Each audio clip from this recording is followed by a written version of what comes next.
మీరు కూడా సహాయం చేస్తుగా ఆయన యొక్క ముందుకు మమ్మల్ని తప్పించని ఆయనను నిరీక్షించే వారమై ఉన్నాము. ప్రార్థన చేసుకున్నాం.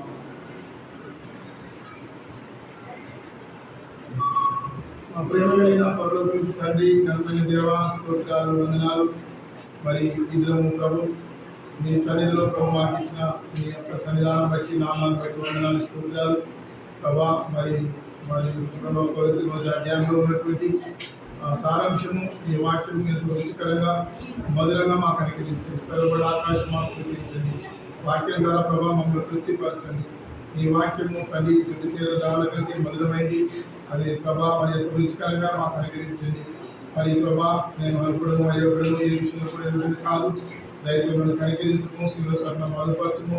నీ పరిశుద్ధ రక్తంలో ప్రభావ ప్రోక్షించి నన్ను కడిగి అయ్యా నన్ను ప్రభావ మీరు జ్ఞాపకం చేసుకొని అన్ని మీరు భయం పొందాలి. ప్రభావం చూపిస్తున్నాను. శత్రు కార్యాలు, చీకటి కార్యాలు దూరపరచుకున్నప్పుడు వందనాలు చెల్లించుకుంటూ మహిమాగత ప్రభావం మీకే ఆరోపిస్తూ యేసుక్రీస్తు ప్రభునామములో వేడుకొని ప్రార్థన చేస్తున్నాం తండ్రి. ప్రభువైన యేసుక్రీస్తు నామాన్ని బట్టి అందరి వందనాలు. చాలా రోజుల తర్వాత మరి సావాసాలు కొంతకాలం దూరం నుండి పండుగను బట్టి నష్టాలు అనుభవించినాయి. దేవుని యొక్క సన్నిధి దూరం అయితే అది అనుభవించడానికే అర్థమైంది. అయినా దేవుడు కృపగల దేవుడు, కనికరమైన దేవుడు. ఈరోజు కూడా నేను ఇక్కడ ఉండదు, మళ్ళీ వెళ్ళాలి. అయితే మరి ఏం జరిగిందంటే నేను ప్రార్థన చేస్తున్నప్పుడు 3 రోజుల కన్నా వెళ్తే 17 రోజులు అయింది. ఒక రోజు ప్రార్థన చేస్తున్నప్పుడు దేవుడు కనికరించి తెల్లారి పొద్దు చూపించి తీసుకుని వచ్చి మళ్ళా కూడా మరి ఇంకా వెళ్ళొద్దు అనుకుంటే ఏం ప్రార్థన చేసినట్టు ప్రభావ నేను ఎంతకాలం నీకు ఆత్మీయంగా నడుస్తూ వచ్చిన మరి ఎందుకు నన్ను వ్యర్థమైన తప్పించవు ప్రభావ? ఈ ఒక్క పని నాకు చేయలేవా? ఎన్ని సమర్పించుకున్నా, ఎంత నడిపించినావు, అయినా తప్పు నాది నీది కాదు ప్రభు. కాబట్టి నన్ను జ్ఞాపకం చేసుకో ప్రభు అంటే పాశ్చాత్తాపడ్డా, చంపలు వేసుకున్నా, తలకాయ కొట్టుకున్నా, ఏడ్చిన ప్రభులు భోజాడి ఒక రాత్రి ఒంటరిగా గదిలో. ఆ రాత్రి దేవుడు కొత్త చూపుకు వచ్చాడు, కనికరిస్తూ వచ్చినాం. మళ్ళా వెళ్ళాలంటే నాకు మనసు లేదు. నిన్నటి దిన బైబిల్ క్యాంటర్ రోజు అవుతారా? బైబిల్ క్యాంటర్ వాడదాం, చదువుతారా? ఇవాళ చదివినా సంతోషం. అయితే ప్రభు మాట్లాడుతున్నాడు. మహము 1:15 వ్యర్థుడు నీ మధ్యలిగా సంచరించడు. ఇప్పుడు గొప్ప విడుదల వచ్చింది. నేనేమనుకున్నానంటే ఈరోజు సండే పెద్ద దాదాపు మఠాలవారము, ఈస్టరు, తర్వాత గుడ్ ఫ్రైడే, ఈ 3 ఒకరోజు నేను ఆచరణలో జరిపిన సావాసానికి వెళ్ళిన 2 పర్యాయాలు బొంబాయిలో వెళ్ళినాం. వాళ్ళ భాష వేరు, అయినా దేవుని సేవలో. కాకపోతే నా బాధ ఏంటంటే ఇంకా సువార్తలో పోగొట్టుకున్నా, అది నా బాధ. ఈరోజు సండే కూడా అక్కడ గడపాలి, రేపు వెళ్ళాలి. నిన్న వెళ్ళాలనుకున్నాను. నేను వారు ఆధారాలు చూసుకొని వెళ్దామని నేను అనుకున్నా. ఈ వాక్యం ద్వారా దేవుడు నన్ను ఆదరించాడు. నాకు ఎంత బహుమానం వచ్చి నాకు 3 సావాసాలు కావాలి అని ప్రార్థన చేస్తూ వచ్చిన దేవుడు కృప చూపించాడు. అయితే మరి అపొస్తలుడైన పౌలు కొరింథీ సంఘానికి రాస్తున్నాడు.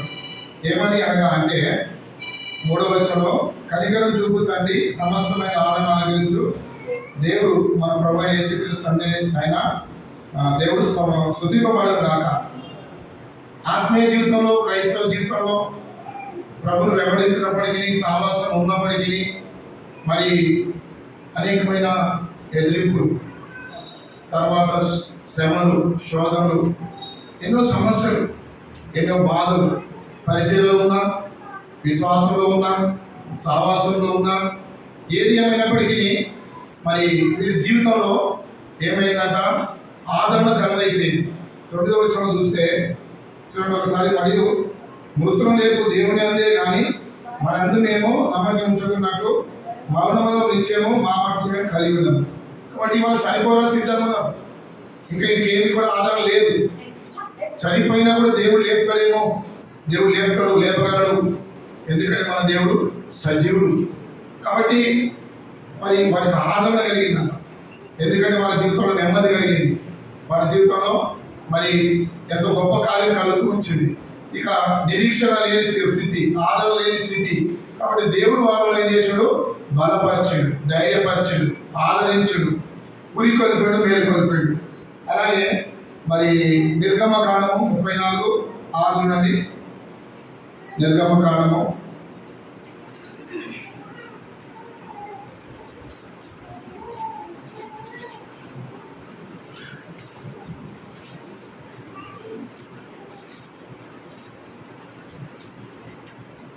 34:10 చదువుతున్నాను. అతని ఎదుట యెహోవా అతన్ని దాటి వెళ్ళుచు, యెహోవా కనికరము దయచేయి దీర్ఘశాంతం విస్తారమైన కృపాసత్యముల దేవుడని యెహోవా, ఆయన 1000 మంది కొరకు చుట్టూ దోషమును అపరాధము పాపమును క్షమించుడు కానీ ఆయన ఏమాత్రము దోషం నిర్దోషులుగా ఎంచు. 3-4 తరముల వరకు తప్పుడు దోషమును కుమారు మీదకి రప్పించును అని ప్రకటించడు. కాబట్టి ఇక్కడ చూస్తే మోషే తన జీవితంలో ఆల్రెడీ దేవుడు ఇచ్చిన పలకలు, ప్రజలు చేసిన పొరపాటుకు వాళ్ళు తిని, వాళ్ళు త్రాగి, వాళ్ళు ఆనందించి శరీరకరమైనటువంటి ఆనందంలో మునిగిపోయినారు, శరీరాశలో మునిగిపోయినారు. తిరుటకు త్రాగుటకు వాళ్ళు ఏం చేస్తున్నారట, మరి ఆడుతున్నారట. అయితే మోషే ఏం చేస్తున్నాడు, సినాయి పర్వతం మీద 40 దినాలు 40 రాత్రులు ప్రభుత్వం గడిపి దేవుడు ఇచ్చిన పదాజ్ఞల పలక ధర్మశాస్త్రం అక్కడే అనుగ్రహించబడింది. అయితే అటువంటి స్థితిలో తను ఉండి మరి 40 దినాలు అనగా తన జీవితంలో నీరు లేదు, ఆహారం లేదు, దేవుని సన్నిధిలో. అందుకనే మరి రొట్టె వల్ల కాదు కానీ దేవుడి ఇచ్చి మాట వల్ల మానవుడు జీవించుడు. కాబట్టి అంత సహవాసం చేసినటువంటి మోషే ఎంతో దేవుని ధర్మశాస్త్రం పొంది, మరి పదాజ్ఞలను పొంది ఎంతో సంతోషంగా తన కొండ దిగుతున్నప్పుడు దేవుడు అంటాడు, నీ ప్రజలు ఏమైపోయారంట, తప్పిపోయారు. వాళ్ళు ఎలా ఉన్నారు, మరి మమ్మల్ని మేము వెంబడిస్తున్న మోష మాకు కనపడట్లేదు అని ఆహారంలో ఇబ్బంది పెట్టినప్పుడు ఆహారం ఏం చేస్తాడు, వారికి భయపడి మీ కమ్మలకు, మీ చెవులకు, మీ ముక్కులకు ఉన్న బంగారం అంతా కూడా తీసిస్తే వాళ్ళు ఏం చేస్తారు, ఒక దూడను ఏర్పాటు చేస్తున్నారు. ఇదే మీ దేవుడు, ఇదే అని చెప్పేసి అని వాళ్ళు ఏం చేస్తున్నారంట, వాళ్ళు ఆరాధించి తాగి తిని శరీరకాలంగా సుఖము అనుభవిస్తున్నారు. కేరింతలు కొడుతున్నారు, కేకలు వేస్తున్నారు, ధ్వని వస్తుంది, ఎంతో దూరం నిలబడుతుంది. ఇది ఏమి ధ్వని, రోదన ధ్వనియా లేకుంటే సంతోష ధ్వనివా, ఏం ధ్వని ఇది అని చెప్పేసినప్పుడు వారి యొక్క పరిస్థితి చూసినప్పుడు మోషే తట్టుకోలేక ఆయన తాపత్రుడై ఆ కోపంతో ఏం చేసింది, ఆ పలకలు పగలగొట్టేసేసాడు. ఆ మాత్రం రోషం ఉండాలి. ప్రభు సన్నిధిలో ప్రభుని వెంబడించడానికి ఏదైనా సమస్య వచ్చినప్పుడు, సిచ్యువేషన్ బాగలేనప్పుడు, పరిస్థితులు ఏదైనప్పుడు దేవుని విషయంలో రోషం కలిగి ఉండాలి. క్రైస్తవ జీవితం అంటే తగ్గడం గొప్పలు కాదు. కొన్ని నిర్ణయాలు తీసుకున్నప్పుడు, కొంత ప్రార్థనలు గడిపినప్పుడు, ప్రభు దగ్గర కొంత కనిపెట్టినప్పుడు, కొన్ని సమాచారం మనకి ఏమంటే రానప్పుడు, సమాధానం రానప్పుడు కొంత కలవరం మనకి ఏర్పడుతుంది, కొన్ని బాధలు మనకి ఏర్పడుతుంది. సో అటువంటి సమయంలో ఏం జరిగిందంటే మహాకోపం వచ్చి, వీరికి ఇది అవసరమా, ఇది ధర్మశాస్త్రం అవసరమా, దేవుని వాక్యానికి లోపడతారా, దేవుడు అంటే భయం ఉందా, ఇంత భయం విడిచి. ఎందుకంటే వారు ఉన్నటువంటి మూలుగ స్థితి, వారు ఉన్నటువంటి బంధింపబడ్డ స్థితి, వారు కట్టబడిన వారు, అగ్ని గొలుగులో ఉన్నవారు, వాళ్ళ మూలుగురిని దేవుడు చేసే మోసను పంపించినాడు. అయితే మరి ఎర్ర సముద్రం దగ్గర చూసిన అద్భుతము, 10 సూచకులు ఐగుప్తులు చూసినటువంటి అద్భుతము, ఇవన్నీ కూడా వాళ్ళు ఏం చేసిన వెంటనే మర్చిపోయే స్థితిలో మనం ఉన్నాం. ఈనాడు కొన్ని సంవత్సరాలు, 20 ఏళ్ళు, 30 ఏళ్ళు, 10 ఏళ్ళు అన్ని రకాల అనుభవం మనం ఉన్నప్పటికీ మనం దేవుని కార్యాలు ఏం చేస్తున్నామంటే మర్చిపోతున్నాం, నిర్లక్ష్యపెడుతున్నాం, అలక్ష్యం ఉంటున్నాం, శరీరకాలం ఉంటున్నాం, శరీరాన్ని బట్టి ఆస్వాదం చేస్తున్నాం, డబ్బులను బట్టి జీవిస్తున్నాం, మనకున్నటువంటి సిచ్యువేషన్ బట్టి, ఈవులను బట్టి మనం ఏం చేస్తున్నాము, గర్విస్తున్నాం. ఆత్మీయంగా ఏమైతే ఆత్మీయంగా ఏమాత్రం రోషం లేదు, ఆత్మీయంగా జీవం లేదు, ఆత్మీయంగా ఫలాలు లేవు, ఆత్మ ఫలాలు లేవు. ఎందుకంటే మానవ మనుషులు పొందిన కానీ మానవ తగిన ఫలాలు ఫలించలేకపోతున్నాం. ఫలాలు లేని జీవితము, భయంకరమైన జీవితము, భయంకర పరిస్థితులు ఉన్నాము, చివరి దినాలు ఉన్నాం. ఎప్పుడు మన ఫలాలు, ఎంతకాలమైన మన మానవ ఉంది, ఏది మన ఫలాలు, మన సమర్పణ ఏది, మన త్యాగం ఏది, మన ఆరాధన ఏది, దేవుని సన్నిధి అనుభవించేది, ఇతరులు మనం ప్రేమిస్తున్నామా, క్షమిస్తున్నామా, దేవుని యొక్క వాక్యానికి లోబడుతున్నామా, మనం కూడా ఒకసారి ఏం చేయాలా, పరీక్షించుకోవాలి. కాబట్టి మోషే ఆ దినాన రెండో పలకం చేయమన్నప్పుడు, పడ్డప్పుడు నా మంచితనం అంతా నీకు చూపిస్తుంటాడు. మరి 32 అధ్యాయంలో 33 అధ్యాయంలో ఆయన కనికరం, ఆయన దయ ఎంతో గొప్పది. మరలా నీవే చెప్పుకో, 2 పలకలేంది చెప్పుకో. స్వయంగా మోషే ఏం చేసాడు, 2 రాతి పలకలు చెక్కుకున్నాడు. చెక్కుకొని మరి ఆయన సన్నిధికి వచ్చినప్పుడు ఇక్కడ మాట్లాడుతున్నాడు. ఎందుకంటే ఏదంటైనా అతని ఎదుట యెహోవా, చూడండి మరొకసారి 34:6, అతని ఎదుట యెహోవా అతను దాటి వెళ్ళి చూపు, యెహోవా కనికరం చూపు, దీర్ఘశాంతం, విస్తారమైన కృపాసక్తుల దేవుడిని యెహోవా.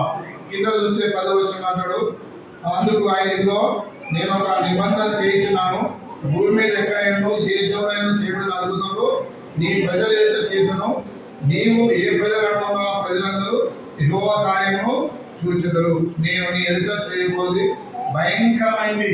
దేవుడు భయంకరుడు, దహించు అగ్ని. ఏదైనా దేవుని ఇష్టానుసారంగా కాకుండా దేవుని చిత్తానుసారంగా దేవుని నామానికి, పరలోకానికి, వాక్యానికి విరుద్ధంగా మన జీవితంలో ఏదైనా చేసినట్లయితే గొప్ప నష్టం పొందుతాం. ఆ నష్టంలో ప్రభు దగ్గరికి వెళ్ళి, ప్రభా ఇంకోసారి నష్టాన్ని చేయకున్నట్లు సహాయించి, ఈ నష్టం మాకు ఎందుకు కలిగింది ప్రభా, ఈ విధంగా ఎందుకు మరి అవమానం వచ్చింది, ఎందుకు నష్టం వచ్చింది, ఎందుకు నాశ వచ్చింది ప్రభా, ప్రభు సన్నిధిలో మనం ఏం చేయాలి, మరి గోజాడాలి. కృపా సింహాసనం వద్దకు మనము రావాలి, దేవుని కనికరాన్ని మనము కోరాలి. నీ సన్నిధి రావాలని మోషే ప్రార్థన చేస్తున్నప్పుడు ఈ మాట అంటాడు. ఎందుకంటే నీ మధ్యలో చేయబోయే కార్యం ఏంటంట, భయంకరమైంది. ఆయన భయంకరమైన కార్యాలు మనం చూడలేదా? అద్భుత కార్యాలు చూడలేదా? వ్యక్తిగత జీవితంలో, కుటుంబ జీవితంలో, సంఘ జీవితంలో ఆయన చేయబోయే కార్యము ఎంతో మహిమగలది, ఎంతో భయంకరమైంది. ఆ కార్యము అందరూ చూస్తారంట. ఏ ప్రజల నడుమ ఉన్నావో, ఏ ప్రజల నడుమ మనం ఆయన సేవిస్తున్నామో, ఆయన ఆరాధిస్తున్నామో, ఆయనకు సాక్ష్యంగా ఉన్నామో, ఆ ప్రజలందరూ కూడా మనల్ని చూసినప్పుడు నిజంగా వీరి దేవుడు గొప్పోడు, వీరి దేవుడు భయంకరుడు, వీళ్ళ తెలుగు వస్తే మనకు నష్టం కలుగుద్ది, వీరిని ఏమనంటే మనకు లాస్ అవుతుంది, మనకు అవమానం జరుగుద్ది, నిందలు జరుగుతాయి అని వారే గుర్తించాలి. అట్లా చేసినప్పుడు మనం ప్రభును ఆరాధిస్తాం, మనం మౌనంగా ఉన్నప్పుడే. అందుకే మోషే మీదకి మరి అనేకులు ఏం చేస్తారు, లేస్తారు. నీతోనే మాట్లాడిన దేవుడు మాతో మాట్లాడలేదా, మేము పిలువబడలేదా, మేము దేవుడి కార్యాలు చూడలేదా, మేము అద్భుతం చూడలేదా, నీతోనే మాట్లాడతారని మోషే మీదకి ఏం చేసేవారు, తిరుగుబాటు చేస్తూ వచ్చింది. తిరుగుబాటు చేసినప్పుడు మోషే ఏం చేశాడు, మౌనంగా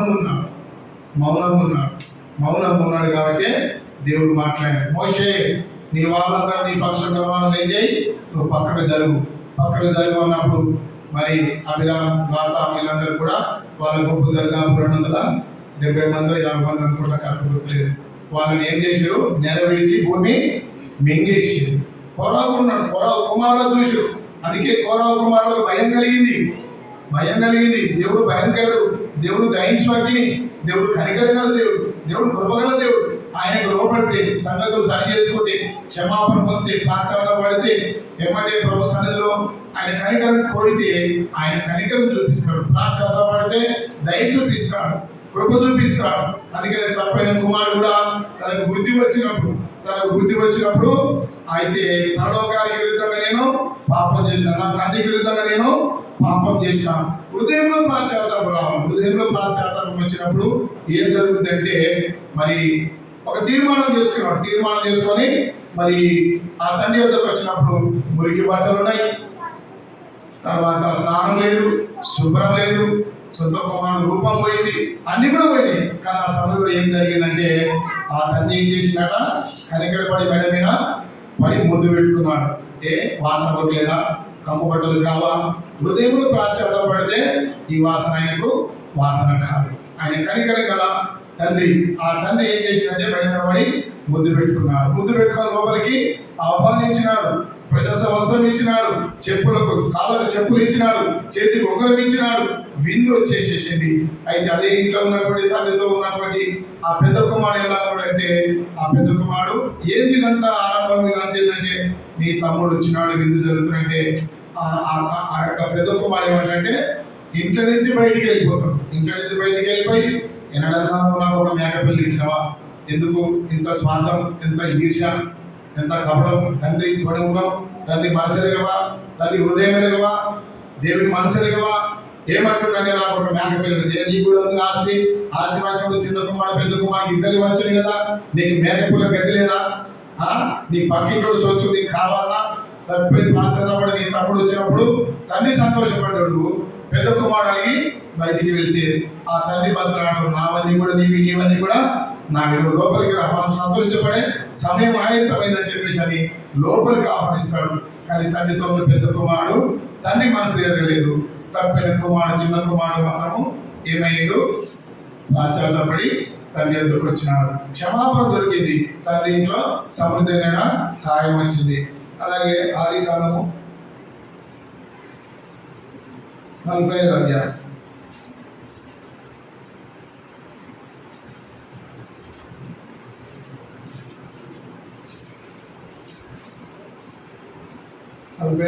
చదవడం.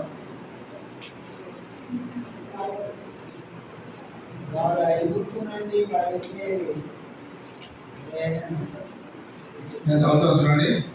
45వ అధ్యాయము ఆదికాండము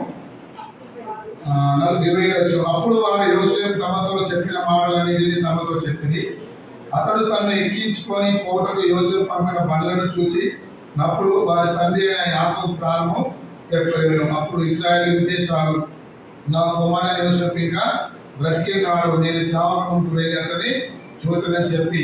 ఇక్కడ యాకోబు, అబ్రహాము, ఇసాకు, యాకోబుల దేవుడు సజీవుడైన దేవుడు, స్వాస్థ్యం కలిగిన దేవుడు, నా స్వాస్థ్యం అంటే. అయితే యోసేపును ప్రేమించుడు, విచిత్రమైన అంగీ ఒకటి గుర్తించుడు. తన తల్లిని కూడా ప్రేమించడు యాకోబు, తల్లి లేదు. చివరిగా మరి యోసేపు ఎంతో ప్రేమించుడు. యోసేపు యథార్థంగా జీవించుడు. యోసేపు ఫలించడి కొమ్మ, దేవుడి అనుగ్రహం ఉంది. దేవుడు దర్శనాలు చూపించుడు, కళలు చూపించుడు. ఇవన్నీ కూడా చూపించినప్పుడు వీరికున్న అక్రమాలు, వీరికి ఉన్నటువంటి పరిస్థితులు, వీరి ప్రవర్తన చూసి తండ్రి యొద్దకు వచ్చినప్పుడు వాళ్ళందరూ ఏం చేసినట్ట, పగబట్టి ఈర్ష్య కలిగి ఉన్నారు, కోపం కలిగి ఉన్నారు. అయితే మరి అమ్మి వేసిన ఒక మేక పిల్లని చంపి ఈ వస్త్రం ఇయ్యంగి నీ కుమారుదేనా అని చెప్పినప్పుడు యాకోబు ఎంతో ఏడ్చింది, వీళ్ళ ఆ కుమారు గురించి అంగలార్చాడు, బాధపడ్డాడు, ఎంతో రోధించాడు. ఎన్నో రోజులు ఆదరణ లేదు, నెమ్మది లేదు. అటువంటి స్థితిలో కొన్ని సంవత్సరాలు గడిచింది. అయితే యోసేపుకు దేవుడు తోడైనాడు. తోడైన కారణం చేత మరి ఎవరికి కనికరం కలిగింది, ఆ చెరసాల అధికారి కూడా కనికరం కలిగింది, పోతిఫరు కనికరం కలిగింది. యోసేపును బట్టి ఆ స్థితి అంతా కూడా దీవించబడింది. అంతేకాదు ఆయన విచారణకర్తగా ఉన్నాడు. యోసేపు విచారణకర్త. మనం కూడా సంఘం విషయంలో, కుటుంబ విషయంలో కొంత బాధ్యత ఉండాలి, విచారణ ఉండాలి. ఎవరెక్కడ పోతే నాకేంది అనుకుంటే క్రీస్తు మనసు అది కాదు. ఎవరికైనా నష్టం కలిగినప్పుడు, వ్యాధి కలిగినప్పుడు, బాధ కలిగినప్పుడు వారి విషయంలో ప్రార్థించాలి, పరామర్శించాలి, దేవుని మాటలు మనం చెప్పాలి, వెళ్ళాలి. ఎందుకంటే పరలోకం పోయిన తర్వాత కుడి పక్కన ఉన్నవారు, గొర్రెల స్వభావం కలిగిన వారు, ప్రభు అంటాడు, నేను చెరసాల ఉన్నప్పుడు నన్ను చూడవస్తుంది, నేను రోగి అయినప్పుడు నన్ను చూడవస్తుంది, మిక్కిలి అల్పులైన వారిని భూమి మీద చేసేది కాబట్టి నాకు చేసినట్టు అంటాడు. కాబట్టి మరి అటువంటి అనుభవం మనకు ఉండాలి, అటువంటి మరి స్థితి మనం కలిగి ఉండాలి. కాబట్టి ఆ సమయంలో ఏం జరుగుతుందంటే యోసేపు బతికున్నాడు, యోసేపు దీవించబడ్డాడు, యోసేపు ప్రధానమంత్రి అయిపోయినాడు. ఆ దినాలు కరువు ఎంతో భయంకరంగా ఉంది. 7 సంవత్సరాలు సమృద్ధిగా పంట కలిగింది, 7 సంవత్సరాలు భయంకరమైన కరువు. కాబట్టి మనం కూడా ఈ దినాల వాక్యం సమృద్ధి ఉంది, బైబిల్ స్టడీలు ఉన్నాయి, ఆరాధన క్రమం ఉంది, సంఘ ప్రార్థన ఉంది. మనం ఏం కలిగి ఉన్నామంటే ఇంటి బాధ్యతలు, కుటుంబ బాధ్యతలు, ఆర్థిక ఇబ్బందులు, అనారోగ్యాలు, సమస్యలు, పొద్దు లేస్తే ఇవే మనకు. ఇంకెప్పుడు దేవుని సన్నిధి అనుభవిస్తాం, ఎప్పుడు ఆత్మీయ జీవితం సమకూర్చుకుంటాం. ప్రతిరోజు కుటుంబ ప్రార్థన ఉందా, పిల్లలకి ఏమైనా నేర్పిస్తున్నావా, కుటుంబం కలిసి ప్రార్థన చేస్తున్నామా పిల్లలకు? ఎందుకంటే కుటుంబ ప్రార్థన తరబితి ఇచ్చేది. సంఘాలు కట్టబడుతున్నాయా, కుటుంబాలు కట్టబడుతున్నాయా? ఆ కుటుంబ ప్రార్థనలో, వ్యక్తిగత జీవితంలో ప్రార్థనలో అయ్యా దేవుని రాకడ వచ్చింది, యుద్ధాలు వస్తున్నాయి, సమాధానం లేని కరువు కాలాలు వస్తున్నాయి. కాబట్టి మరి వాక్యం సమృద్ధి ఉంది, వాక్యాన్ని సమకూర్చుకుందామని మనకు ఆలోచన లేదు. వాళ్ళు చూసుకుంటారులే, వెళ్ళే వాళ్ళు చూసుకుంటారులే, మాకు చాలులే, మాకు రక్షణ ఉందిలే, మేము మారు మనసు పొందడంలే అని అంతంత మాత్రం తృప్తి కలిగి ఉంటున్నాం. కాబట్టి అటువంటి స్థితిలో యోసేపు ఫలించిన తర్వాత, శ్రమ ఓర్చిన తర్వాత, తండ్రి బతికున్నాడని తండ్రి కొరకు ఓడలు, అవన్నీ బండ్లు కూడా రథాలు పంపించినప్పుడు అప్పుడు యాకోబు తన జీవితంలో ఏం కలిగినంత ప్రాణము తెప్పరిల్లింది. ఆయన భక్తులే కదా, అబ్రాహాము, ఇసాకు, యాకోబులు దేవుడే కదా. అబ్రాహాము అంతా అది యాకోబును అంతగా దర్శించింది కదా, దీవించింది కదా. ఆయన జీవితంలో దుఃఖం ఉంది. ఎందుకు? కుమారుడు విషయంలో ఎంత ఉంటే ఎంత కుమారుడు ఉంటే నేను ప్రేమించిన కుమారుడు నాకు లేగానే పోగొట్టుకున్నా బాధ ఉంది. యోసేపు నమ్మడానికి ఆశ్చర్యం, అది నమ్మడానికి వీల్లేదు. అక్కడ ఇన్ని సంవత్సరాలు గడిచిపోయింది, ఎన్నో దినాలు రోధించిండు, ఏడ్చిండు, బాధపడ్డాడు. కానీ ఆయన పంపించిన బంధం చూసి నమ్మవలసి వచ్చింది. నిజంగా బ్రతుకున్నాడు. తన ప్రాణం ఏమైందట చెప్పలేదు. ముసలి ప్రాణం, వయసు వినబడింది. ఎన్నో ఆత్మీయ ప్రయాణాలు జీవించాడు. ప్రభు కొరకు ఎన్నో కార్యాలు చేసాడు, ఎన్నో బలులు అర్పించాడు, ఎన్నో బలిపీఠాలు కట్టాడు. ప్రభు ముఖాముఖిగా మాట్లాడాడు. దేవుడే సాక్ష్యం ఇస్తాడు. ఏమంటే అబ్రాహాము, ఇస్సాకు, యాకోబులో దేవుని అంటాడు. అందుకే యాకోబులో మంత్రం లేదు, ఇశ్రాయేలులో శకం లేదు. ఇంకొక మాట అంటాడు, యాకోబులో ఏ వంకరతనం నేను చూడలేదు. ఎందుకు వంకరతనం లేదు? అబద్ధం ఆడలేదా? మోసం చేయలేదా? అన్న దగ్గర అబద్ధం ఆడలేదా? తండ్రి దగ్గర అబద్ధం ఆడలేదా? కానీ దేవుడు కానీ చక్కగా చేసిండు. దేవుడు కానీ చక్కగా చేసిండు. యాకోబుని ఇశ్రాయేలుగా మార్చిండు. కాబట్టి ఇంకొకతనం చూస్తలేరు. కానీ మానవుడు ఏం చూస్తున్నాడు? ఇంకా ఒకతనం చూస్తాడు. దేవుని కార్యాలు నమ్మరు. ఏదన్నా నమ్మడాన్ని, ఏదన్నా నిజంగాది, ఏదన్నా దేవునికి విరుద్ధమైంది, సంఘానికి విరుద్ధం అన్నా నిజమా, ఈ సంగతి తెలుసా, కేరింతలు కొట్టుకుంటూ చెవులు లెక్క పెడిచి వింటారు. వినకూడదు వింటారు. భయం లేదు, భక్తి లేదు. అందుకనే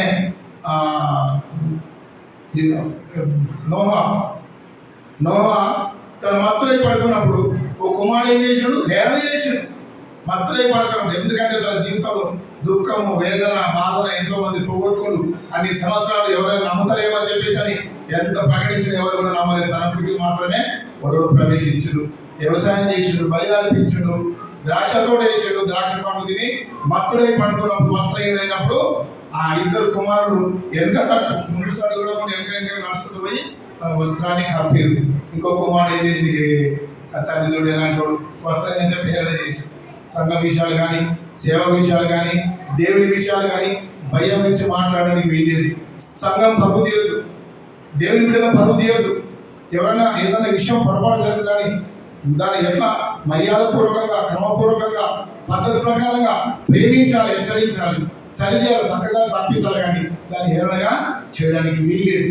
కాబట్టి అటువంటి స్థితిలో ఈనాడు కొంతమంది ఉన్నారు. అయితే యోసేపు పంపించిన బండను చూసి తన ముసలి ప్రాణం ఏమైందట చెప్పలేదట. తన దేవుడికి జ్ఞాపకం చేసుకుని అందుకనే రాస్తూ వస్తుడు యోసేపు ఫలించేది కొమ్మ, దాని రెమ్మలు మరి గొర్రెలకి ఏమైందట వ్యాపిస్తాయట. కాబట్టి ఊరికే ఫలించలేదు యోసేపు. అనేక శ్రమలు గుండా వెళ్ళాడు, కష్టాలు గుండా వెళ్ళాడు, బాధలు గుండా వెళ్ళాడు, నిందలు గుండా వెళ్ళాడు, అవమానం గుండా వెళ్ళాడు. ఒకసారి స్త్రీ శోధించినప్పుడు అప్పుడు ఏమైందంటే పై వస్త్రం విడిచిపెట్టి పారిపోయాడు. పై వస్త్రం అయినప్పుడు పరిగెత్తున్నప్పుడు అందరూ చూస్తే ఏదైనా చేస్తారు కదా, సిగ్గుపోతుంది కదా. ఈ శరీర సిగ్గుపోయినా పర్లేదు, పై వస్త్రం అయినా పర్లేదు. నా అంతరంగ వస్త్రం ఎట్లుండాలి? నీతి ఉండాలి. నా అంతరంగ వస్త్రాన్ని అంతరంగ హృదయాన్ని ప్రభు పట్లే ఉండాలి, యథార్థంగా ఉండాలి. దేవుడు చూస్తుండగా దేవుడు ఇచ్చిన రక్షణ వస్తువులు తెలుపు చేసుకుంటే చాలు, దాన్ని కాపాడుకుంటే చాలు. పై వస్త్రం సంగతి పక్కకి పెట్టు అన్న విధంగా పై వస్త్రం విడిచిపెట్టి పాపం నుంచి ఏం చేశాడు? పారిపోతున్నప్పుడు అందరూ చూడలేదా? వీళ్ళేమనుకుంటు, వాళ్ళేమనుకుంటు, అవన్నీ ఆలోచన చేయలేదు. నా ప్రభు దృష్టి నిర్దోషం ఉంటే నేను చాలు. కాబట్టి ఆ విధంగా యోసేపు తను మరి బ్రతుకున్న సంగతి తెలిసినప్పుడు ఏం జరిగిందంటే మరి యాకోబు తన హృదయం తెప్పలేనిది. మన జీవితంలో కూడా దేవుని వాక్యాన్ని బట్టి, దేవుని సన్నిధి బట్టి తెప్పలేనట్టు సావాసం ఇచ్చినప్పుడు దేవుని వాక్యం మనం ఏం చేస్తుంది? ఆదరిస్తుంది. నమో గ్రంథము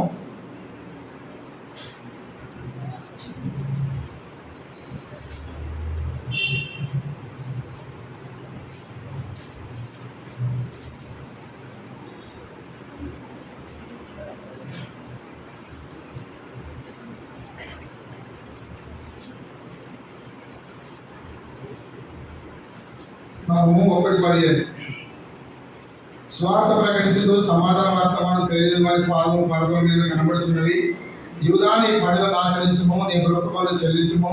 వ్యర్థుడు నీ మధ్యన నీకను సరించడు, వాడు బొత్తిగా నాశనమైన. ఆత్మీయంగా ఫలించాలంటే, ప్రభులో నిలవాలంటే, సావాసంలో చక్కగా ఉండాలంటే, సాక్ష్యం కాపాడుకోవాలంటే, సజీవంగా మనం ప్రభు సన్నిధిలో మరి ఆత్మీయ ఫలాలు ఫలించాలి అని అంటే వ్యర్థుడు మన మధ్యలో ఉండడానికి వీల్లేదు. మన విరోధైన అపవాది వాడు భయంకరుడు. వాడు ఏమైందంటే మరణం అనే భయం చేత అనేకులు వాడు ఏం చేస్తున్నాడు, భయపెడుతూ వస్తుండు, బాధిస్తూ వస్తుండు. అయితే అలాంటి వాడిని దేవుడు ఏం చేసిండట, వ్యర్థుడు అనగా సాతానుడు లేక దుష్టుడు. కొంతమంది అంటారు సాతాను గారు అంటారు. ఏమంటారు, సాతాను గారు అంటారు. ఎందుకంటే మర్యాద పాపం ఇస్తారు కదా, వాడు అనాలి. నాకైతే చాలా ఇష్టం అన్నమాట. చాలాసార్లు నన్ను కింద పడేసాడు, ఎన్నోసార్లు దెబ్బలు తగిలి ఆత్మీయంగా శరీరకరంగా. అందుకని రోమ 16:20లో శీఘ్రంగా సాతాన్ని మీ పాదం కిందేసి ఏం చేయాలరా, తొక్కాలి. నిజంగా దొక్కిరా మీరు? ఒకసారి దొక్కిన చేయకండి. సైతాన్ని కానీ ప్రార్థన చేసి వారి అధికారాన్ని, వారి బలాన్ని, వారి ఏదైనా కానీ దేవుడు ఇచ్చిన అధికారంతో, ఆయన ఇచ్చిన రక్తము, ఆయన ఇచ్చిన శక్తి, ఆయన ప్రభావం, ఆయన వాక్యత ఎప్పుడైనా సాతాన్ని కానీ మీరు కిందేసి తొక్కిరా, ఒరే సైతాన్గా నేను కిందేసి తొక్కుతున్నారా అని అన్నారా? ఒక్కరు లేరా? అయ్యో దేవా, ఎవరు లేరా? నేను ఎన్నోసార్లు అన్నా. అది నాకు మస్తు మజా ఉంటుంది, మస్తు భయం ఉంటుంది, మస్తు కలవరం ఉంటుంది. ఎన్నోసార్లు బెదిరించిన వాడు, ఎన్నోసార్లు కింద పడేసాడు. అయినా దేవుని మహాకృపను బట్టి సాతాన తంత్రాలను ఎరగని వారుగా ఉండకూడదు. మనం సైతాన తంత్రాలను ఎరగాలి. పోయి ఎప్పుడన్నా పాము చూసారా మీరు? పాము చూసారా? ఎప్పుడన్నా తోక దొక్కిరా? ఎప్పుడు దొక్కలేదా? తొక్కండి ఒకసారి.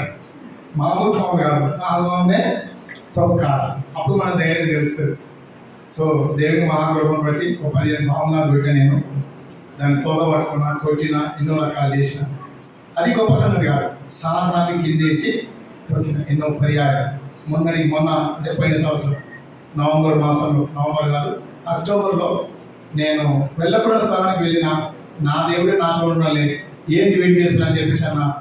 వాని గర్భగుడిలోకి వెళ్ళి, అంటే వేరే రకంగా మళ్ళీ ఎందుకు ఎక్కడికి వెళ్ళలేదు, మనకు సమీపం ఉండేవాడే పాత నిబంధనల ప్రకారం అక్కడికి వెళ్ళిన. వాళ్ళు మళ్ళీ ప్రార్థన చేస్తారుగా, ఏదో ఏం కాదు అని చెప్పేసి వెళ్ళిన. అయితే వాడిని రెచ్చగొట్టిన, వాడిని ఎన్నో రకాలుగా ఇబ్బంది పెట్టిన. ఏమైతే అనుకున్నా, వచ్చిన తెల్లారే నాకు యాక్సిడెంట్ అయింది. యాక్సిడెంట్ అయినా మరి క్షణమే నేను ఏమనుకున్నా, ఇది పలాని కానీ పని అయినా పర్వాలేదు దేవా కృప చూపించండి. దేవుని స్తోత్రాలు. 6 నెలలు 5 నెలలు రెస్ట్ తీసుకోవాలన్నారు, ప్లేట్ వేయాలన్నారు, నాడేయాలన్నారు, 3 లక్షల ఆపరేషన్కి అన్నారు. ఇవన్నీ ఏం లేదు. విశ్వాసం పెట్టి దేవుడు కృప చూపించాడు. నెల 15 రోజులకే మేము ముందు లేచి నేను స్వార్థలో పాల్గొన్నా. దేవుడు నా ఆశ నెరవేర్చాడు. కాబట్టి దేవునికి వందనాలు. అయితే సాతాన్ని మనం ఏం చేయాలి, సవాల్ చేయాలి, తొక్కాల అనాలంట. మనం ఒక్కొక్కసారి లేచి నిలబడి, అరే సైతాన్గా, ఇంకో మాట కూడా అనవచ్చు, మీరు ఇష్టపడమా, అరే సానిగా ఏం చేస్తావు నువ్వు, ఏం చేస్తావు నువ్వు మాటే, ఏం చేస్తావు నువ్వు మాటే చంపుతావు అంతే కదా. చంపేంత వరకే నీకు అధికారం. కానీ దాని తర్వాత నువ్వేమి చేయలేవు. వాడు అనుకుంటారట, అదే చిన్న చిన్న రోగాలు పెట్టి, పక్కింటలో శోధన పెట్టి, ఆ బాధలు ఈ బాధలు పెట్టి భయపెడతామంటే వీడు ఏకంగా నా ప్రాణం ఉంటుంది, పోతాం చూసుకుందాం రా అని చెప్పేసి వాడు సవాల్ చేస్తే వాడు కోపం ముడుచుకొని వెళ్ళిపోతాడు. కాబట్టి ఈ శ్వాసంలో భోజనం ఉండాలి, దమ్ము ఉండాలి, మరి శక్తి ఉండాలి. శక్తి గల వాక్యం మనకు తోడుగా ఉన్నది. దేవుని వాక్యాన్ని రోజు పఠిద్దాము, ప్రార్థనలో మనం నిలకడగలుగుతాము. అందుకే ప్రతి ఒక్కరికి సొంత బలిపీఠం ఉండాలి, సొంత ప్రార్థన ఉండాలి, సొంతంగా వాక్యం చదువుకోవాలి. ఏదో బైబిల్ పట్టుకుని తిరిగినంత మాత్రం కాదు. ఆదివారం ఆరాధనకు వస్తే సరిపోదు. చివరి దినాలు, భయంకరమైన దినాలు, ఎటువంటి దినాలు మనం ఎదుర్కోవాలో మనకు తెలియదు. ఏది ఏమైనప్పటికీ సమాధానకర్తకు దేవుడు మనకు హృదయంలో అంతరంగంలో ఉన్నట్టు అయితే, ప్రభువును ఆరాధించినట్లయితే, ప్రభువును మహిమపరిచినట్లయితే మనకి ఏం కలుగుతుంది, మరి సమాధానం కలుగుతుంది. దేవునికి ఏం కలుగుతుంది, మహిమ కలుగుతుంది. రండి లూకాసు వార్త 5వ అధ్యాయము.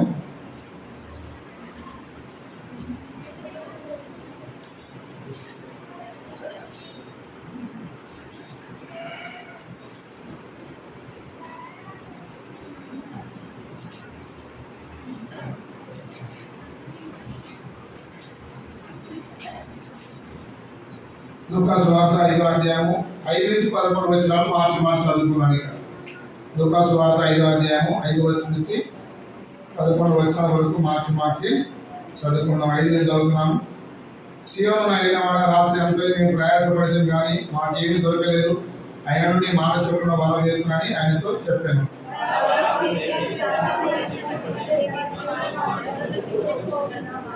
వారు వేరొక దూరంలో ఉన్న తమ పాలి వారికి వచ్చి తమకు సాయం చేయమని వారికి వారి సంఖ్యలు చేసేది. వారు వచ్చి 2 దూరంలో మునుగునట్లు నింపి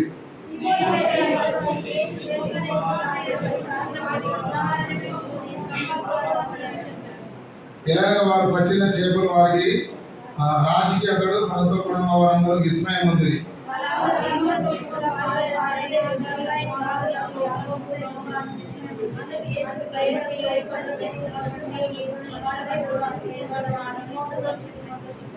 వారు దూరం దానికి చేర్చి సమస్తం విడిచిపెట్టి ఆయనను వెంబడించింది. ఇక్కడ ప్రభువైన యేసుక్రీస్తు శిలువ వేయబడింది. ఇంతకాలం ప్రభుతో శిష్యులు ఉన్నారు, రుచి చూసినారు, రొట్టెలు తిన్నారు, అద్భుత కార్యాలు చేసినారు, దేవుని కార్యాలను చూసినారు. అన్ని అనుభవించిన తర్వాత ప్రభు శిలువ వేయబడిన తర్వాత ఏవైతే గుర్తుపెట్టుకోవాలో, అయ్యా నేను పాపల చేత అప్పగించబడతా, శిలువ వేయబడతా, మళ్ళా 3వ దినం నేను లేస్తా అని ఏ శిష్యులైతే ఈ ప్రపంచానికి సువార్త అందించాలో, దేవుడు వచ్చిన సందేశము, దేవుడు వచ్చిన ఆ యొక్క సంకల్పము అవంతా కూడా శిష్యులు చెప్పాడు. అందుకనే అపవాదికి లయపరచడానికే దైవ కుమారుడు యేసుక్రీస్తు లోకములకు వచ్చింది. ప్రత్యక్షమైంది దేని కొరకు? అపవాదికలను లయపరచాలి. అపవాదికుల వల అనేది మరణ భయం. మరణం అంటే చాలా మందికి భయం. ప్రతి ఒక్కరు కూడా భయం. ఏ మరణం అయితే భయం చేత బెదిరిస్తుందో, భయపెడుతుందో, యేసుక్రీస్తు ప్రభు ఏం చేశాడు? ఆ మరణం ద్వారా దాన్ని జయించాడు. చనిపోయాడు, పాతిపెట్టబడ్డాడు, తిరిగి లేచాడు. లేచిన తర్వాత ఆ శిష్యులు ఏం చేయాలి? ఈ వార్తను మరి మేము సాక్ష్యం అని చెప్పాలి.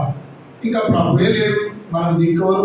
ఒక పక్కనేమో యూదా జనాంగము వారు వ్యతిరేకిస్తున్నారు, మరొక పక్కనేమో రోమా సామ్రాజ్యము వాళ్ళ అధికారుల కింద బానిసలుగా ఉన్న వీళ్ళు, మరొక పక్క ఎల్లేని వీళ్ళందరేది విగ్రహాధికులు.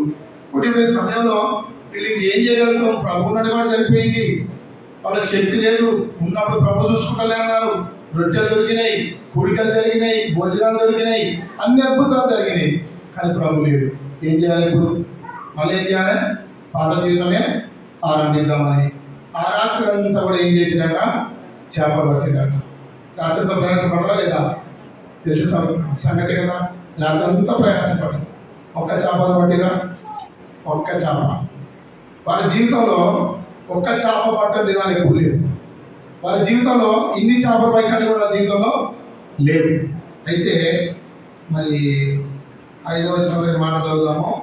సీమోను అయినవాడ రాత్రి అంతా 4వ పౌరుడు కనుక ఆయన బోధించుట చాలించిన తర్వాత నేను ధోరణి లోతు నడిపించి చేపలు పట్టుటకు నీ వరడు వేడని సీమోనుతో చెప్పగా, అప్పుడు అంటాడు సీమోను, ఏలినవాడ రాత్రి అంతయు మేము ప్రయాసపడితే కానీ మాకేమీ దొరకలేదు, అయినను నీ మాట చొప్పున వలలు వేస్తానని ఆయనతో చెప్పాను. వారాలు చేసి విస్తారమైన చేపలు పట్టిది, అందుచేత వారి వలలు పగిలిపోచుండగా దేవుని మాట వింటే, దేవుని మాట వింటే, దేవుని మాట వినకుంటే, దేవుని మాట వింటే, దేవుని మాట వినకుంటే ఒక్క చేప కూడా పట్టలేదు. దేవుని అనుగ్రహం నీ మీద ఉంది. దేవుడు నీకు వాగ్దానం ఇచ్చిండు. కుటుంబ వాగ్దానమా, వ్యక్తిగత వాగ్దానమా, ఇంకేమైనా నువ్వు ప్రార్థన చేసి తీసుకున్న వాగ్దానమా, అది ఏదైనా కానీ దేవుని మాట వినలేదనుకో, ఎంత ప్రయాసపడ్డా ఏం కూడా చేయలేదు. ఇది నా అనుభవం ఎన్నోసార్లు అనుభవించా, మీరు కూడా అనుభవించు, మీకు కూడా అనుభవాలు ఉన్నాయి. కానీ ఆయన మాట చొప్పున చేస్తే, ఆయనకు లోపడితే ఏం జరిగిందట? వాళ్ళు చేపలు అనేకైన అనుభవాలు ఉన్నాయి. ఎక్కడ చేప దొరుకుతుందో తెలుసు. ప్రభుకు వేరుగా ఉన్నప్పుడు జీవితం వేరు, కానీ ప్రభు పిలిచిన తర్వాత, ప్రభు చెప్పిన తర్వాత, ప్రభు మరి మాట విరుద్ధమైనప్పుడు వాళ్ళ జీవితంలో జరగలేదు. మాట విన్నప్పుడు ఏం చేసినట? వల వేసినట. వల వేస్తే ఏం జరిగిందట? విస్తారమైన చేపలు పెట్టినాడు. ఏంటంట? విస్తారమైన చేపలు. తర్వాత 7లో వారు వేరొక దూరంలో తమ పాలివారు వచ్చి తమకు సహాయం చేయమని వారికి సైడు చేసేది. వారు వచ్చి 2 దోణులు మునుగునట్లు నింపిరు. కాబట్టి విస్తారమైన చేపలు పట్టిరు. 2 దోణులు మునుగునట్లుగా నింపిరంట. ఇంకో దగ్గర ఏముంది? వలలు పిగిలిపోచుండగా. నిజంగా దేవుడు దీవిస్తే అద్భుతం జరుగుతుంది, ఆశ్చర్యం జరుగుతుంది. ఆయనకు లోబడితే, ఆయన ఆరాధిస్తే, ఆయన అనుగ్రహం కోరితే, ఆయన కృపను కోరితే మన జీవితంలో ఎన్నో అద్భుతాలు మన జీవితంలో కూడా ప్రభు చేసుకోవచ్చు. చేసిన కారణాన్ని బట్టి ప్రభును ఆరాధిస్తే, ప్రభును మహిమపరిస్తే, సాక్షిగా ఉంటే, కృతజ్ఞత పూర్వకంగా ఉంటే ఈ మహిమ కార్యాలు మనము చూడడానికి వీలుంటుంది. తర్వాత 8లో సీమోను పేతురు అది చూచి యేసు మోకాళ్ళ మీద సాగిలపడి, ప్రభా నన్ను విడిచిపోము, నేను పాపాత్ముడని చెప్పాడు. నిజమైన పశ్చాత్తాపడుతున్నాడు ఎవరు? పేతురు. ఎందుకంటే ఇంతకాలం నీతో ఉన్న ప్రభా, నేను విడిచి మళ్ళీ చేపల వ్యాపారంకి వచ్చిన ప్రభా, ఒక్క చేప పట్టలేదు. ఆయన జీవితంలో కూడా ఇటువంటి చేపలు చూడలేదు. తర్వాత కింద చూస్తే ఏంటంటే 10లో వారు అలాగే సీమోతో కూడా పాలువారై జబేదు కుమారుని యాకోబు యోహాను విస్మయం ఉంది. అందుకు యేసు భయపడకూడదు, ఇప్పటి నుండి నీవు మనుషుల పట్టు వాడమై ఉండు అని సీమోనుతో చెప్పగా వారు దోణులు చేర్చి సమస్త విడిచిపెట్టి ఆయన వెంబడించి. కాబట్టి ఆనాడు శిష్యుని వెంబడించింది. కాబట్టి ఈనాడు ప్రపంచమంతా కూడా సువార్త అందింది. ఆనాడు చేసుకున్న తీర్మానం వారి జీవితంలో, మరి ప్రభుకు లోపడ్డ జీవితం ఈనాడు ప్రపంచమంతా కూడా సువార్త అందింది. కాబట్టి ప్రభుని కనపరచుడు. మనం కూడా మన జీవితంలో కూడా దేవుడు రక్షించాడు, కుటుంబాన్ని ఇచ్చాడు, ఆహారం ఇచ్చాడు, పానీయం ఇచ్చాడు, ఆరోగ్యం ఇచ్చాడు, నెమ్మదిని ఇచ్చాడు. మనం ఏమంటే బాయిల కప్పలాగా ఉన్నాం. ఎందుకయ్యా గత పెద్ద మాట్లాడతావు అని అనుకోవచ్చు కొంతమంది. అలాగే ఉన్నాం, ఏం పర్లేదు. నేను కూడా అంతే. ఏదో చేస్తాం నామకే మాత్రం. కానీ ప్రభు దగ్గర వెళ్ళక మనకు అమ్మ స్వరూపంతో తెలుస్తుంది. మరి ప్రభు మనల్ని మెచ్చుకుంటాడా లేకుంటే నోచుకుంటాడా ఆ దినం మనకు అర్థమవుతుంది. ఎందుకంటే మనం చివరి దినాల్లో ఉన్నాము. ఇంకా లోకము అక్కర్లు, శరీర అక్కర్లు, కుటుంబ అక్కర్లు ఎన్నో ఉన్నాయి. నాకు ఎన్నో అక్కర్లు ఉన్నాయి. అవన్నీ రోజు పీడిస్తుంటాయి, వేధిస్తుంటాయి. అవన్నీ అవసరం. కానీ ప్రభుకు లోబడితే, ఆయన నీతి అనే రాజ్యంలో వెతికితే అవన్నీ కూడా ప్రభు మనకు అనుగ్రహిస్తాడు. కాబట్టి ఈ బిడ్డలకు అనుగ్రహించాడు, ఆదరించబడ్డారు, ధైర్యపరచబడ్డారు, ఓదార్చబడ్డారు, దేవుడి కార్యాలు చూసినారు. యాకోబు తన జీవితంలో హృదయం మనసు దెబ్బతిల్లిపోయింది. అలాగే యోసేపు జీవితంలో కూడా శ్రమల వల్ల అనేకమైన పాఠాలు నేర్చుకొని ఫలించేది కొమ్మవరైపోయాడు. కాబట్టి ఆదరణించే దేవుడు మనకున్నాడు. సో మరి ఇక్కడ శిష్యుల జీవితంలో కూడా ఇంకో మాట ఏమంటాడు యోహాను సువార్తలో? పిల్లలారా మీ దగ్గర ఏమైనా తినడానికి ఉందా అంటాడు. భోజనానికి ఏమైనా ఉందా? అందుకనే ద్రోహులారు అనలేదు, వ్యర్థులారు అనలేదు, ఇంతకాలం మాతో ఉన్నారన్న అనలేదు, 3 ఏళ్ళ ఆయనతో తిరిగి ఇదనే జీవితం అనలేదు. దేవుడు ప్రేమించి కనికరం గల దేవుడు ఏమంటాడు? పిల్లలారా మీ వద్ద భోజనానికి ఏమైనా ఉందా? వాళ్ళ దగ్గర ఏమి లేదు. రాత్రంతా చేపలు పట్టలేదు. దేవుని మాటకు లోబడ్డప్పుడు విస్తారమైన చేపలు వలలు పిగిలిపోతుండగా, 2 దోణులు మురుగుచుండగా, పాలు వాళ్ళు వచ్చి సహాయం చేస్తుండగా విస్మయం ఉంది. విస్మయం అంటే ఏమంటుందని అమ్మ? ఆశ్చర్యమైంది. ఎందుకు? వాళ్ళ జీవితంలో ఎప్పుడు పట్టలేదు, అద్భుత కార్యము వాడు చూడలేదు. కాబట్టి ఇంకా పేతురు ఇంకేం చేయలేక సాగిలపడి మోకాల్లోనే, ప్రభా నేను పాపడు, నన్ను విడిచి వెళ్ళిపో, నేను నీకు పనికిరాను, నేను యోగ్యుడు కాదు. నేను 3.5 సంవత్సరాలు నేను ఏమటువంటి ఏం నేర్చుకున్నా ప్రభా? నేను సరైన ఆనందం లేదు, సరైన క్రమం లేదు, సరైన సిద్ధపాటు లేదు, దిద్దుబాటు లేదు. వ్యక్తిగతంగా ఏం సిద్ధపడవు, కుటుంబం ఏం సిద్ధపడవు. ఇప్పుడు ప్రభు రాక వస్తే నిజంగా ఎత్తపడతామా? ఎన్ని బలహీనతలు మనం ఏ రోజు కాదో ప్రభు దగ్గర సరి చేసుకుంటున్నామా? వ్యక్తిగతంగా ఆరాధన ఉందా? వ్యక్తిగత ప్రార్థన ఉందా? వచ్చి ఉన్నాం సంతోషంగా. దేవుడి మహాకృప. లోకంలో ఎంతో మంది ఆనందిస్తున్నారు లోకాన్ని బట్టి, డబ్బులు బట్టి, గుర్రాలను బట్టి, రథాలను బట్టి, పేరు బట్టి. కానీ మనమైతే మన దేవుడిని యెహోవాను బట్టి ఆనందించాలి కదా. కాబట్టి ప్రభా నువ్వు రమ్, నేను సిద్ధంగా ఉన్నా అనే మనసు ఉన్నప్పుడు ఆ సిద్ధపాటు ఆత్మీయ జీవితము మనకు ఉంటుంది. ఆనాడు శిష్యులు సమస్త విడిచిపెట్టారు. ఇంకా ఇంత మంచిగా పడ్డగా చేపలు ఇంకొంతకాలం వెళ్ళి చేపలు పట్టుకుంటాను లేదు, సమస్త విడిచిపెట్టి ఆయనను వెంబడించు. నువ్వు నేను వెంబడిస్తున్నామా, ఆరాధిస్తున్నామా, సిద్ధంగా ఉన్నామా, పవిత్రంగా ఉన్నామా, యోగ్యంగా ఉన్నామా, మాదిరిగా ఉన్నామా, మన బలిపీఠం సరిగా ఉందా, కుటుంబ ప్రాణాలు రోజు చేసుకుంటున్నామా, పొద్దున సాయంత్రం తప్పిపోతున్నామా? మీకే తెలుసు. నా కుటుంబ సంగతి నాకే తెలుసు. వ్యక్తిగత జీవితాలు, కుటుంబ జీవితాలు ఎలా మనం ఒకసారి పరీక్షించుకొని ప్రభు దగ్గర కృపను పొంది కనికరం పొంది సరిచేయబడాలి. ఆయన కనికరం గల దేవుడు, దయగల దేవుడు, క్షమించలకు సిద్ధ మనసు గల దేవుడు, ఆయన త్రోసివేసే దేవుడు కాదు. కాబట్టి అటువంటి దేవుడు మనకు ఉన్నందుకు మనం ఎంతో సంతోషించాలి, ఆనందించాలి.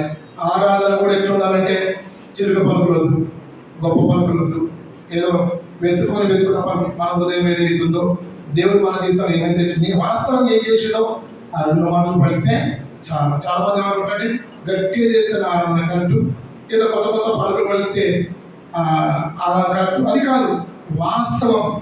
తప్పిన కుమారుడు వాస్తవం వచ్చి క్షమాపణ కోరాడు, పాశ్చాత్తపడ్డాడు, ఎమ్మడే తండ్రి క్షమించిన హృదయము తండ్రికి సంతోషం అయిపోయింది. ఆ వాసన పనిచేయలేదు, మురికి బట్టలు ఏమి అడ్డు రాలేదు, మెడ మీద పడి ముద్దు పెట్టుకోడు. నిన్ను నన్ను ప్రభు కౌగిట్లో ఎప్పుడైనా తీసుకుంటా, దగ్గర తీసుకుంటా, ఓదార్చిందా, ఆదరించిందా, మనకు ఒక తృప్తి కలిగిందా, ఆ అనుభవం మనకు ఉండాలి. దేవుడు చేసే కార్యాన్ని యథార్థంగా ప్రభు సన్నిధిలో ఆరాధిస్తే ఆరాధన ఎంతో శ్రేష్టమైంది. మనం వండుకుంటాం రోజు ఏదైనా వంట, రుచిగా ఉంటే ఒక బుక్ ఎక్కువ తింటాం, తృప్తి కొంచెం తిన్నా తృప్తి ఉంటుంది. రుచికరమైన జీవితం, పవిత్రమైన జీవితం, యథార్థమైన జీవితము, క్రమానికి లోబడే జీవితం, వాక్యానికి లోబడే జీవితం మన జీవితంలో ఉండి నిజమైన స్థితిలోకి వచ్చి ప్రభు సన్నిధిలో మనం ఆరాధన చేస్తే అట్టి ఆరాధన దేవుడు అంగీకరిస్తాడు, ఆయనకు మహిమ కలుగుతుంది. మనకు కూడా 2 మాటలు పలికినా తృప్తి కలుగుతుంది. ఆ మాటలు మనము కలిగి ఉంటాం. ఈ కొద్ది మాటలు దేవుడు దీవించుకున్నాడు.